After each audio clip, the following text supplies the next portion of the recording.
On January 23, 1922, 12 days after he became the first person to receive an insulin injection as a treatment for diabetes, 14-year-old Leonard Thompson is given a second injection with a refined insulin extract. But why is this hormone called insulin? And what treatments were available before this breakthrough? Also, how did researchers use dogs to discover this diabetes treatment? This hits close to home since my father had type 1 diabetes, and my great-grandmother died from the disease in 1911, 11 years before this breakthrough, leaving behind 9 children, including my 5-year-old grandfather. Before insulin, people with diabetes didn't live long. The only treatment was a strict low-carb diet, which would buy the patient a few years at best. In 1889, 2 German researchers named Oskar Minkowski and Josef von Mering found that when the pancreas was removed from dogs, they developed symptoms of diabetes and died soon afterward. Thanks to their research, scientists realized that the pancreas was key to understanding and treating the disease. The next major breakthrough was made in 1910 by British physiologist Sir Edward Albert Sharpie Schaefer. He discovered that only one chemical is missing from the pancreas in people with diabetes. Sharpie Schaefer called this chemical insulin, which comes from the Latin word for island, because the chemical is produced in clusters of endocrine cells scattered throughout the pancreas, called islets of Langerhans. In 1921, researchers Frederick Banting and Charles Best at the University of Toronto figured out how to remove insulin from a dog's pancreas. They then removed the pancreas from another dog. This other dog then developed diabetes. They were able to use the insulin extracted from the first dog to keep the other dog with diabetes alive. With the help of 2 colleagues, James Collip and John Macleod, they developed a more refined insulin from cattle. On January 11, 1922, they injected this refined insulin into Leonard Thompson, a 14-year-old Toronto boy with the disease. Before the treatment began, Thompson was near death at the University of Toronto's hospital. The strict diet he was following caused his weight to drop to just 65 pounds. He was drifting in and out of a diabetic coma. His desperate father allowed the doctors to try this untested treatment.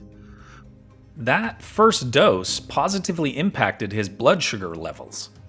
However, Thompson developed an allergic reaction. The researchers worked for the next 12 days to further refine their insulin extract. They then injected this pure extract into Thompson on January 23rd. Within 24 hours, his glucose levels dropped to near normal levels. Thompson then began receiving a series of daily injections for about 2 weeks, proving the treatment's effectiveness. Thompson's health steadily improved. He lived another 13 years before dying of pneumonia, which may or may not have been connected to his years-long battle with diabetes. When published the following month, the discovery made headlines around the world. Notably, all 4 researchers refused to profit personally from their discovery, insisting that the life-saving drug remain affordable and accessible to everyone. Their primary goal was public health, not personal wealth. The Toronto researchers were given the Nobel Prize for Medicine the following year. Their work changed the world. Here are other events that happened today in history. In 1556, in China's Ming Dynasty, the deadliest earthquake in history kills an estimated 830,000 people. In 1775, London merchants petitioned Parliament to reconcile with the American colonies because of boycotts. In 1957, Wham-O produces the Frisbee, which gets its name from the Frisbee Pie Company in Connecticut. In 1968, North Korea seizes the U.S. intelligence ship Pueblo and holds the crew for the next 11 months. In 1977, the groundbreaking television miniseries Roots, based on a novel by Alex Haley, premieres on ABC. In 1986, The Rock and Roll Hall of Fame inducts its first class, including Chuck Berry, Elvis Presley, and others. In 2013, the Pentagon announces that it is lifting the combat ban for women in the U.S. military.